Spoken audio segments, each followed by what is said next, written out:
Congratulations on making it this far, and that is to say you are attempting to get this trophy and doing it by yourself. So give yourself a pat on the back and let's get into it. So now you're going to see with this loadout that it doesn't coincide with the video I have specifically geared around the loadout for this solo trophy slash achievement, but the reason for that is I was still tweaking things and playing around with it, and I just happened to get lucky. This is my first actual successful attempt at getting this trophy, and I'll put the notification up there with the screenshot at the time I did receive it.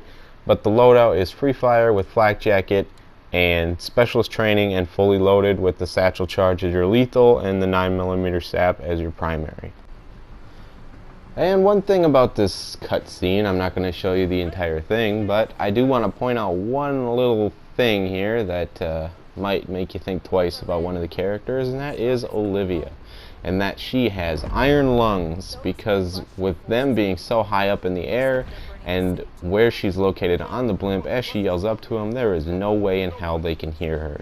And I will highlight it for you just to show you. So here she is, and when it zooms out, she's this little speck right here, and she yells all the way up to them, and they are somehow able to hear her. Either they have some crazy hearing powers, or she's got iron lungs, and I'm going to go with the latter. Alright, so here we go. I'm not sure what that glitch was. There's no gimmicks here. This is straight through, just you know, straightforward, no tricks, no gimmicks. I'm just showing you, and that's why the video is so lengthy. Now, starting out, the one thing you're going to want to know is that you can get an additional shot off of zombies if you shoot specifically at their legs. And the trick to knowing how many pistol bullets kill a zombie is it's 2 times whatever number round it is. So being as it's wave 1, 2 bullets would kill them if, or excuse me, 3 bullets would kill them, 2 you're safe to shoot them with, as long as you're hitting them in the chest. Now, since I'm shooting at their legs, I can do 2 times plus that extra 1 and still not kill them, to get as many points per zombie as possible. Now, as you're going through this map, unfortunately it's not like the others, and I've only ever played Final Reich other than this one. I debated on getting some of the others, but this one sort of stuck out to me, and at first it wasn't very entertaining, I should say. Just comparing it to Final Reich, and I will say that I'm not a huge fan of them taking away the casual Easter egg, like splitting it into 2 and giving the objectives just to, you know, beat the casual Easter egg and then leaving the hardcore Easter egg up to a later time, or, you know, at your choosing. They forced you to know what to do without being prompted, and I am not a huge fan of that, especially since this isn't a typical zombie game. You know, this one is sort of a, I don't know, a prototype of its own, so to speak, and yeah, I wasn't a huge fan of that. So, but once I actually did get, you know, in the flow of the Easter egg, it sort of became, I don't know, more appealing to me, but that was only after a dozen or so attempts at trying to get this Easter egg. Just because I appreciate a challenge, but this one was a little over the top, and it doesn't become easier until you've had someone who's played it a lot and makes a very thorough tutorial or guide, or if you yourself have played it enough, then it becomes easier, and some people would even argue to the fact that this is an extremely easy zombie map.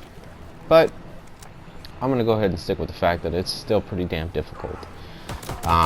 So anyways, with this, unlike the Final Reich, you have to do things in conjunction with others. You can't just go, here's step 1, step 2, step 3. You have to go, alright, as I'm working on step 1, I need to look for step 2, step 3, step 4. As I'm completing step 1, I need to be in the process of completing step 2. I mean, it's just, that's why you need to know this map inside and out.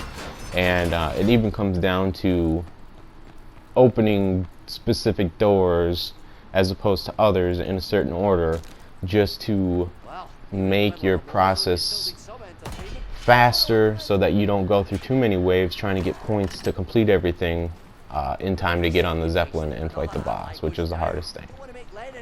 So, as you're starting out, the first thing you do is you get enough points to get out of the underbelly, and you open the apartment door. Okay, you don't open the one to the destroyed building. So you pay the $7.50 to open the apartments.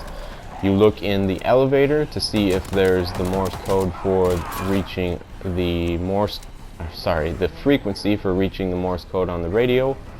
And if it's not there, then you look on the ceiling as you exit to Main Street in the top right corner. As you're facing the door to go out, it'll be on the ceiling, tucked in the corner.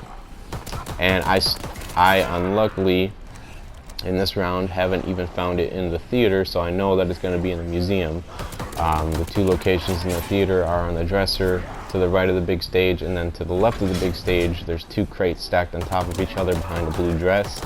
It will be on the lower crate. Now, one thing I've come to learn just after so many plays of this is that there's only 3 frequencies that the Morse code can be found on, so you don't necessarily need to know all the locations of the the hidden frequencies to find the Morse code, because the apartments is 1 frequency and it never changes. The theater is another frequency and that never changes, and then again with the museum is the a third set of frequency numbers, but it never changes. It's not like the combination to the safe. When you find it in the theater, regardless if it's on the dresser or the crates, it's always going to be the same frequency. I don't know why they made it, why they gave it 6 hiding places if it's always just going to be 3 different frequencies. But that's besides me. I'm not in charge of that. So anyways, yes, you're going to look for those frequencies as you're coming out into Main Street. And first thing you do when you get to the radio is you're going to look at the top of it, and a big thing with this map is memorization.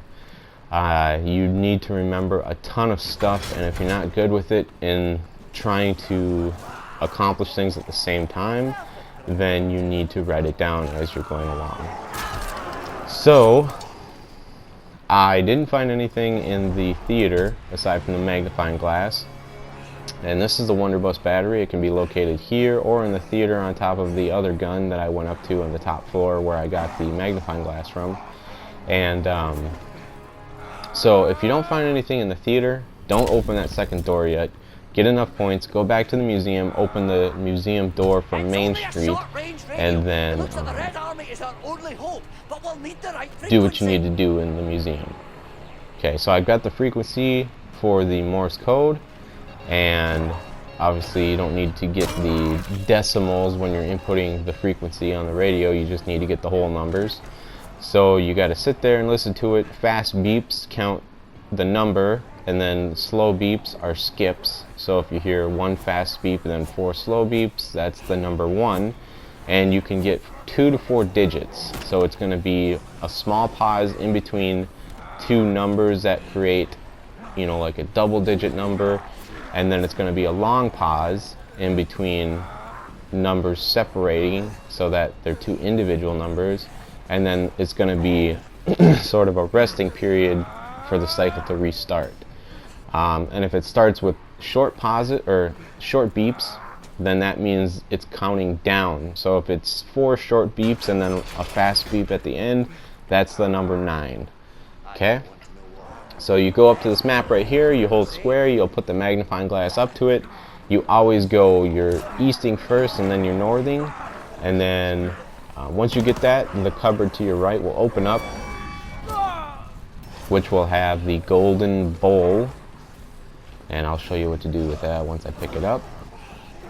But again with this map, more so than Final Right, but you do see it in Final Right too, is that you need to keep waves alive as long as you can and only kill for the points that you need. Now I was lucky and I got a double jolt, so I'm sort of ahead of the game. That's why I'm not wasting my bullets and stabbing the zombies at the same time. But yeah, that's the key thing here, because it's critical. I should say pest waves are your critical, like, checkpoint, because everything revolves around the pest waves in this map. So now that I memorized what the radio was on top, you look at the red pin on the map to see what location you're at. You put in the letters and numbers that correspond to the radio, the type of radio that you found, and then you'll get the frequency. Again, you don't have to worry about the decimals, just the whole numbers, and just go back to the radio, input those, and it's a lot easier to find the Morse code frequency than it is to get into the church and find the frequency for your current location to contact the Russians or whoever, because you have to buy so many doors to get there, and if you're lucky, again, I was not with this play, you can find the Morse code frequency in the apartments right away, and if not there, then in the first door that you open, which would be the theater. So you come into the museum, you go up to the second floor, you'll see a scale on a table straight ahead from the second flight of stairs. You will hold square and it will place the bowl on the scale. Now you're not done with it, but this is an important step, because you need a sizzler's head or a red zombie, or I'll call them geckos. So you need a gecko's head to balance the scale, and that will allow you to unlock one of the special melee weapons, which is the Nazi axe. So here's a little trick, actually. There's a pile of bullets on this table down here with the Wonderbus. So the rifle rounds means that the shit, I forgot. What's his name? Come on now, come on. The smuggler's weapon, is going to be the FG-42 if it's the rifle rounds. Okay, there's 3 different piles of bullets that you can see. If it's the pistol rounds, it's going to be the MP40, which is located out in this area. And if it is the shotgun shells, it's going to be the sawed-off, which is in the underbelly, and that's a $500 wall gun. The MP40 is a $1,000 wall gun, and the FG-42 is a $1,600 wall gun. So now, obviously, after you've contacted the Russians, you go to the supply crate, you break the lock so that the lid opens, and then you hit it one more time. You can either hit it or shoot it, and it will launch the flare, and that's the next step. So I picked up the weapon for the smuggler, and gonna start working on this portion now, because you can only do so much until you call the Zeppelin, which is when the Zeppelin starts shooting zombies with those zombie bolts, I'll call them, and that's when you start getting the geckos running around. And the geckos are important for 3 steps of this, so you can only do so much up until that point. And you can kill 2 birds with 1 stone here now, and I didn't. Sorry about that. It's been a while since I watched this video. But you kill one starting out to get the bolt out of its back, and then you can kill another one again next to a geesecraft machine to get the head. Now once you build the Wonderbus, you shoot the cash register. Underneath is a picture. You don't need to worry about the picture, just the numbers that are written at the bottom, separated by a slash. The first digit is for the left knob on the radio, the second's for the right knob, and this will let you contact the smuggler. Now, the important thing you need to know about the smuggler is the round that you arm him with his gun in is gonna be a round that doesn't count. So there's a 2-round delay with the smuggler. Now here's a little thing here. I almost got stuck in this spot. I'm just glad I slipped out of it, but just for future reference, keep an eye on that spot. Anyways, once you contact the smuggler, there's this little gas thing here, and you can shoot it to open it. You can use bombs to open it, but I'm sparing zombies, so I just shoot it once, it opens, and then I give him the gun for the rounds that I found on the table, which this is the FG-42 found in the church, as you saw me pick it up. Now here, I'm gonna, again, kill 2 birds with 1 stone. So So you get close enough to these geesecraft machines where you get your armor, you kill the gecko, and then his head will be placed in the machine, and it costs $1,000 to get it. So I've armed the smuggler. Alright, here's the important thing you need to know. Whatever number is in the top left corner at the time you arm the smuggler, you have to wait 2 full rounds beyond that before you can talk to him again. So being as I armed him in wave 4, I need to make it through wave 5 and through wave 6, and then as soon as wave 7 starts, I can essentially finish the smuggler portion of this. So now what I did there just a few seconds ago was since I have the Wonderbus now and I've done the first step with it, which is getting the frequency for the smuggler, I was able to bring it into the theater since I plugged the dancer's painting and the roll of film in on the movie projector. I was able to see the map for these clown dolls, and they're represented by a green dot on the map. I believe they're only in 5 or 6 locations. This one is right on the double tap or the increased bullet damage one, whatever. So you just have to stand close enough to it, and then you get kills. The easiest way to do it is to get melee kills, because you have to count out how many charges it takes, meaning how many zombies you kill before it fully charges and moves to the next location, because this is how you get the combination for the safe, which is how you get the dancer's dagger, and there's 4 digits. So this one is pretty meticulous when it comes down to memorizing things as you're going along. And I can say it does take a little, comprehension, just because there's 4 digits and you need to count at each new station as you get there, plus remember how many digits are beforehand. But it's not too pressing. It's pretty simple still, pretty straightforward. It's just one of the more difficult tasks, I would say. As for your perks go, or your power-ups, the first one you want to hold out for is the increased sprint, because this is infinite sprint. Not like the regular zombies, which comes in a lot more handy on this map, because you can actually outrun the geckos if you have the pickaxe equipped, or later on the Nazi axe.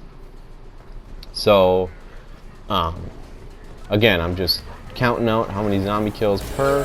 I'm already on the 3rd digit here, and it can only go as high as 9 for each location, and I've never had it be more than 2 9s, so don't get too crazy about it. Just make sure that you're going to the next station, you're lining up your kills, and you're not killing zombies without seeing them dying, because that will throw you off, and then you'll have to start all over again from the 1st digit and go through all of them until you figure out which one you missed.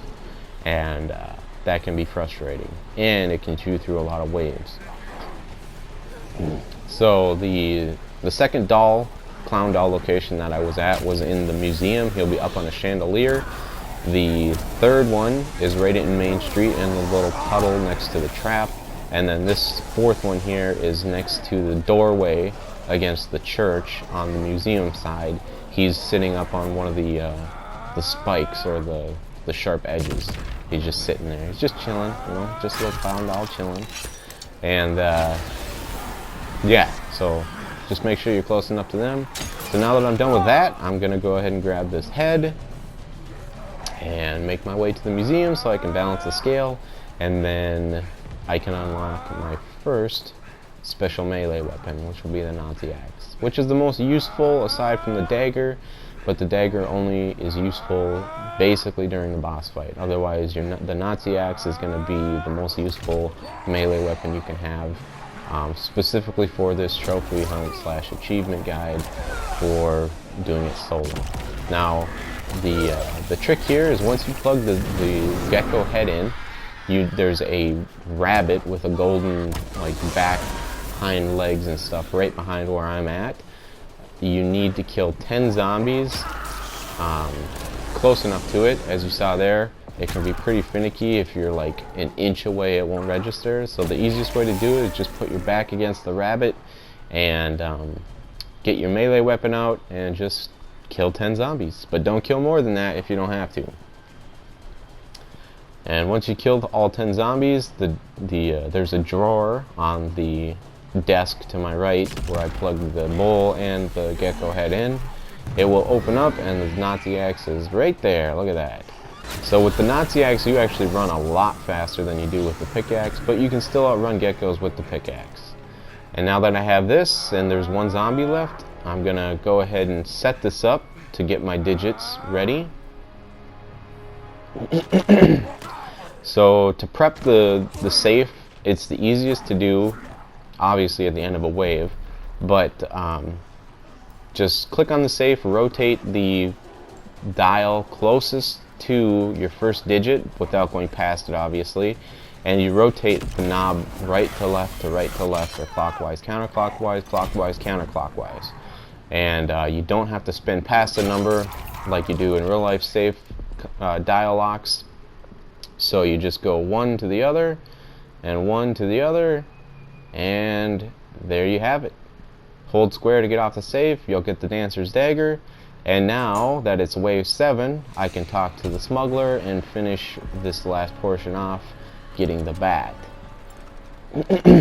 Now the last thing you have to do with the smuggler is you have to drop, I believe it's 1,500 jolts down to him because he has to buy a door, essentially.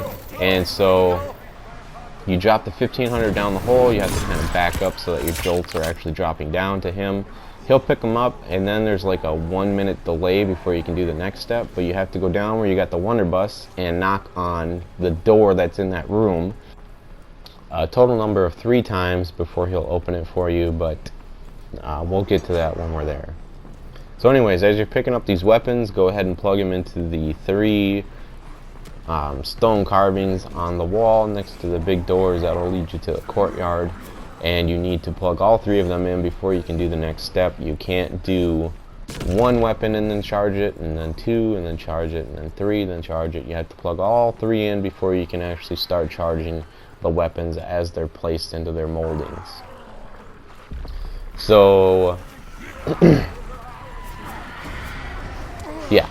Okay, so I'm working on the axe now, and then once I'm done with this, I'll go down and get the bat, and then I can start on the next portion. If you can make it to the courtyard by wave 10, you're pretty much right on track. You can do it by wave 5 if you have consumables, because you can equip double jolts to, you know, make the process easier of opening doors quicker so that you can get things done and not go through too many zombies. But I don't know if it's as easily manageable consistently, because so much depends on killing zombies, and it's always a different number of zombies each time. So here's the door. You knock 3 times, you'll hear a little tap every time that it registers. If you don't hear the tap yet, that means you've come down here too soon and it's not registering. Once you get in here, you'll see the smuggler's dead body tucked back in a stone wall corner where the bricks have been pushed down. You'll see the bat out in plain sight, pretty obvious. Again, just pick up the bat. Make your way over to the stone moldings on the wall. Once you put the bat in there, we'll get on to the next step. Alright, so this is where it is more paramount on making sure that you kill just enough zombies than it is anywhere else, pretty much, in this map.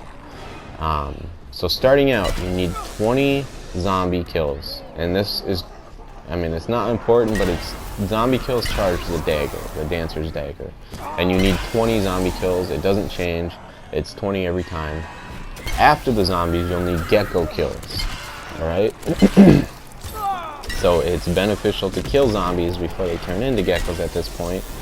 And when you're charging anything in this map, you'll always get some sort of a confirmation sound, but it's not like a background, or no, I shouldn't say that, like a surround sound effect. It's a background sound effect.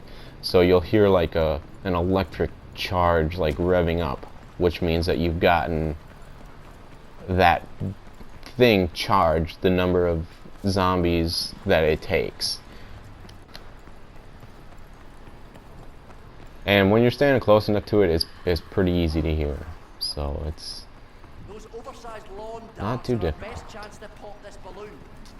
But anyways, after you're done killing the 20 zombies, and obviously you need to kill it close enough so that it's charging the weapon that is taking the souls, you'll kill 10 geckos, and that's the most time-consuming part of this first half, because you obviously have to wait for the zombies to transform, and it takes a while for the Zeppelin to shoot zombies.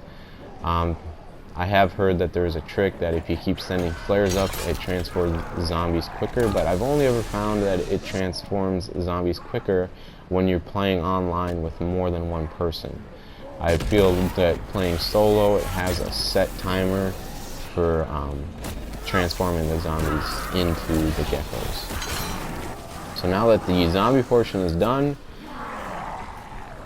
I'm tasked with the time-consuming part now of waiting for 10 of these bastards to switch into geckos so that I can have them chase me over there. And again, this is where the Nazi axe is more beneficial to you, because you can easily outrun them and keep a comfortable gap between you two and actually make it, give yourself some more leeway on your way to the objective. Now this dart, or anchor, right out in the open here, is the only one that will charge off of zombie souls. And I'm only doing this because I know that it's wave 8 and there won't be enough pests in wave 9 to open the door, because you need 10 pest kills. So I'm just saving what Wonderbus ammo I can. It takes 10 zombie kills to charge this anchor or dart fully. And again, that's the only one that can charge off the zombie kills. All the other ones you have to use your Wonderbus. And there's 4 anchors total, and 3 of them take the Wonderbus. And it takes 126 Wonderbus to fully charge it. Don't ask me where that number comes from, but I've counted it out, and it is 126. It might not be exactly, it might be 127, 125, 124, but 99% of the time it's come out to 126. So that's what you need in order to charge. The other 3 is 126 apiece. You do the math, but yeah. So it is pretty important to keep track of your Wonderbus and not blow through these waves too fast. So now that that thing's charged, I really don't have anything else to do at this point, so I'm just gonna wait out these geckos, get all 10 of them in this wave, try to at least, and then I can use wave 9 as a stock wave, so I can buy some more things. Now the trick to this is, as you're going, you can fill up these other anchors, and again, I'm not too worried about the geckos at this point, because like I said, there's more than enough zombies for me to get this without going past the pest wave. And unless you're way ahead of the game, even after wave 5, you can still get this done, because there's roughly 2 to 3 pests for each wave. So if you're in the pest phase of it, you can technically keep the pests alive, train them back to the location, and then kill them, and you can get into the courtyard by like wave 8 or 9 maybe. But yeah, that's just trying a little too hard. This is the natural flow of it. Wave 10 is when you should definitely be in the courtyard, no questions asked. So now that I've depleted my Wonderbus, the trick, the handy trick I should say, to sort of giving yourself free Wonderbus ammo is, as these geckos chase you into the corner, it works a little better if you have the quick reload, but you can shoot one of your bolts into them to replenish. Now when the bolt makes contact, it gives you immediately gives you 5 Wonderbus, and then it gives you 5 over the course of the bolt being, you know, lodged into their carcass. But I found it easier to just keep shooting them, so you get the instantaneous 5 every time. So you can afford to shoot the geckos twice before they deplete all of your health and start taking armor. So that's just a little, I don't know, helpful way of getting free Wonderbus ammo, so to speak. And like I said, it takes 126 for each of the darts, or anchors. Sorry, I'm kind of juggling between the two descriptions right now, but I'll just call them anchors. But yeah, 126. So I can probably kill one more, and then I'll go finish charging the museum anchor, and from there, it's, you know, again, it's just doing multiple things at once for each step, working on the steps at the same time, and just always having that foresight. Now, the one thing I will add here is that if you know how to use them properly, Jack in the Box is another thing that you can add to your arsenal when you go to the boss fight that can help you pretty drastically, actually. But you have to know how to use them, and you can't forget that you have them, because I've gone there, I'd say 80% of the time with Jack in the Box, and it's only ever helped me maybe 30% of the time, because when you're not as comfortable with the boss fight as someone who's been there, you know, 24 times or more, then there's a lot going on, and it is hard for you to keep your bearings on all the strategies that you use when you're down here and you have this wide open space to train zombies and all this, you know, the stuff that you're comfortable with and, you know, accustomed to. It changes when you get in the Zeppelin, because there's tight little corridors, you're basically confined to hallways rather than open areas, and it's extremely confined, and zombie spawn points are literally everywhere. So yeah.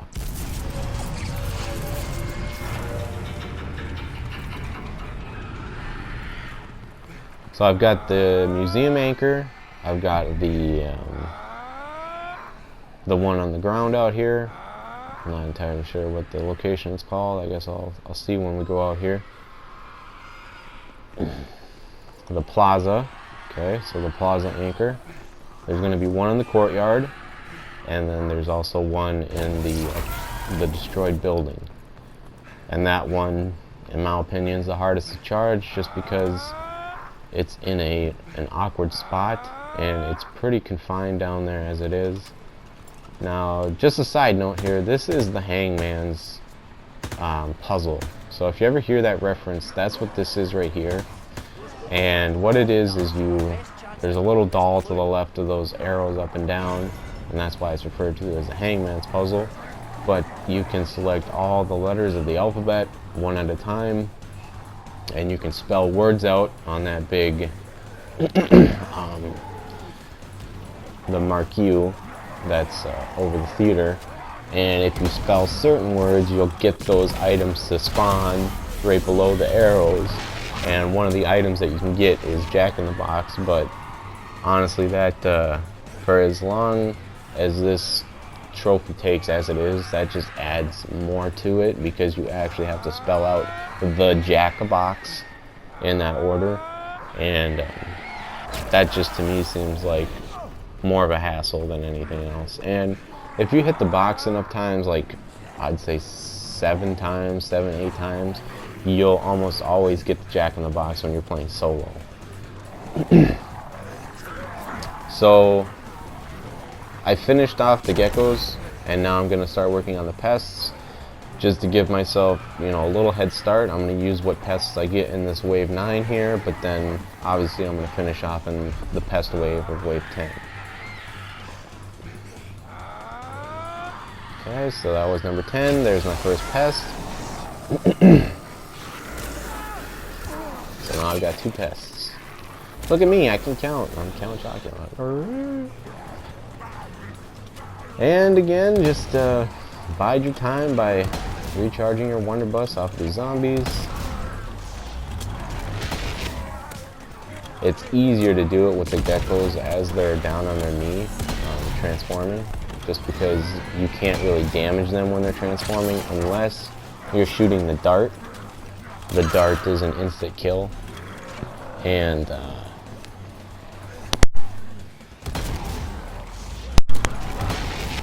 That's a trick if you didn't know. You shoot the darts on the geckos to instant kill them, regardless of how powerful your gun is.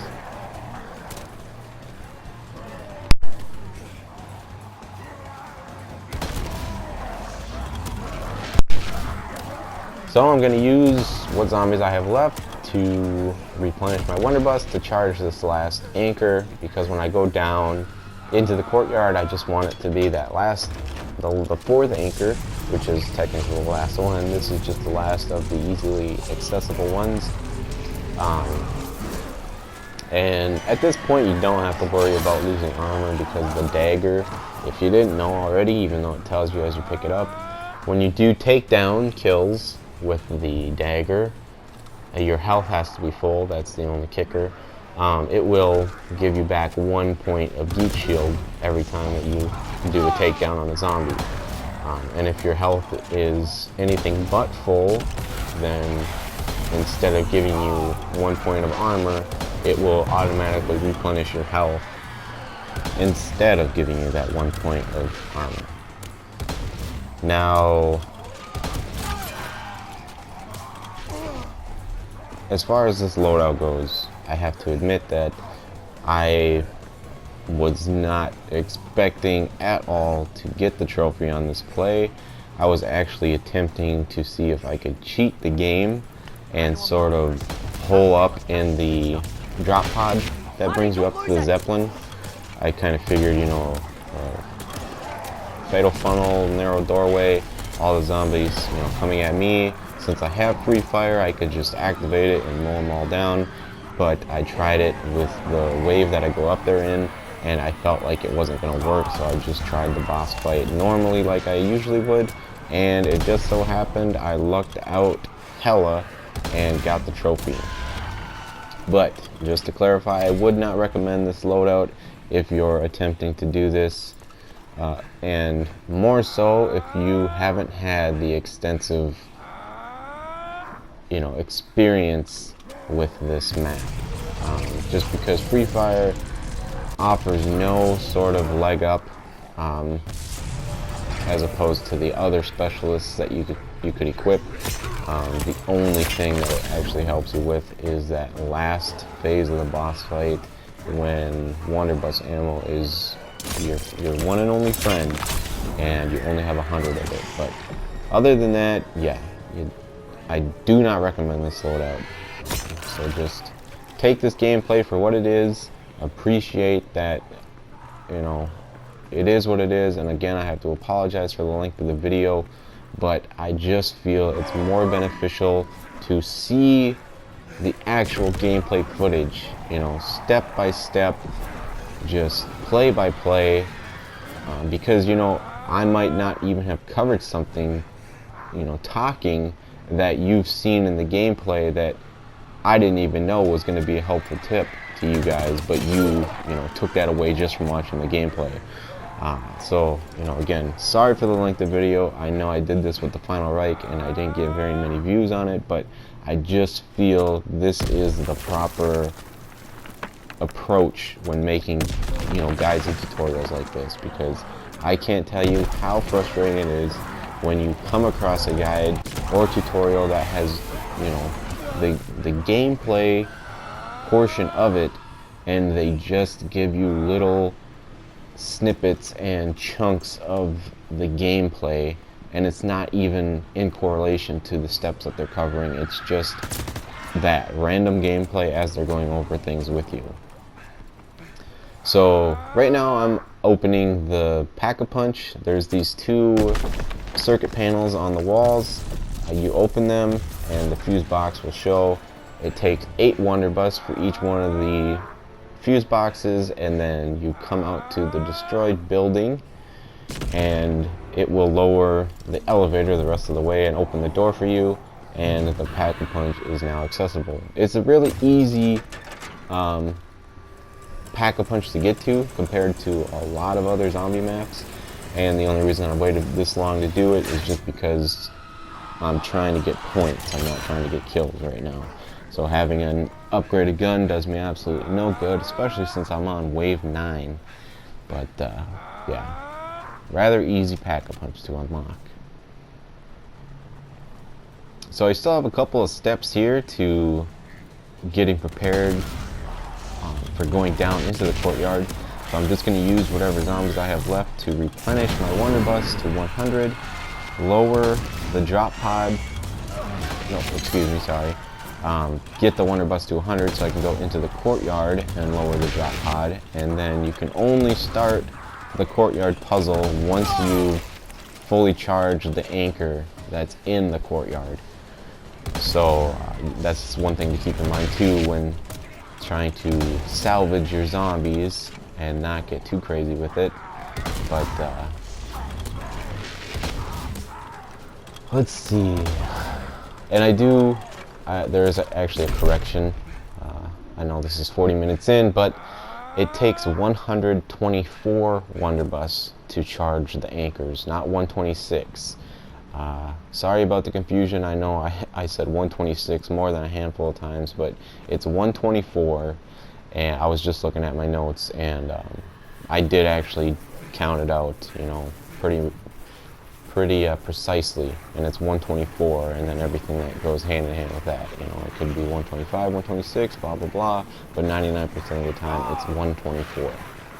So with your pests, you're not going to want to stage yourself in the corner starting out, just because they're really unpredictable and squirmy when they first spawn.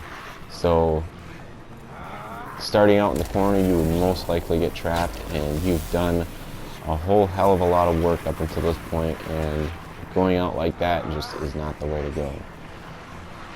So again, and here another side note, not important, but I mentioned already that the Dancer's Dagger charges off of zombie souls, the Nazi Axe charges off of gecko souls, and lastly the Smuggler's Bat charges off of pest souls. But you only need 10 pests, and again, just making it easier on yourself, count out the 10 pests individually as they come up to you, and just so you don't overdo it, because you still need that extra 24 Wonder Bus ammo when you get down into the courtyard, and you have to obviously,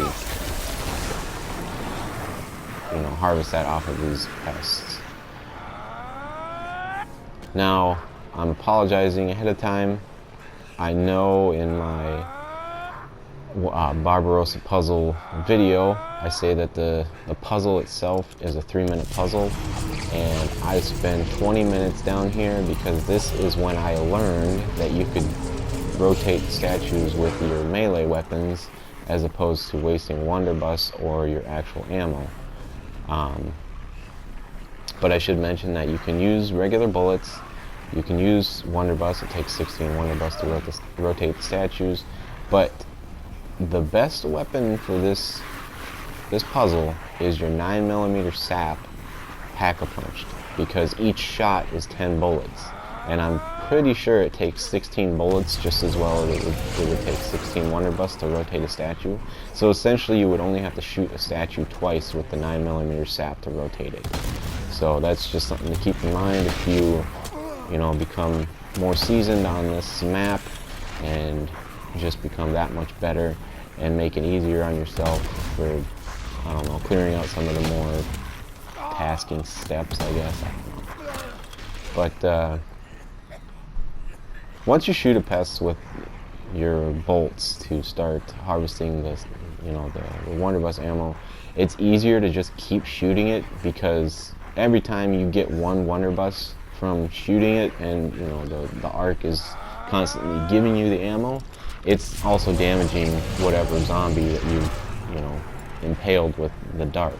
So it's better to just try and shoot as many darts into them as possible, and that is a key reason why I don't get the double tap before coming down here, because I need as much Wonder Bus ammo as I can get, because again, you need 100 Wonder Bus to actually get into the Zeppelin, and that's the last part where your Wonder Bus ammo becomes a critical necessity, as opposed to the final phase of the boss fight. But yeah, so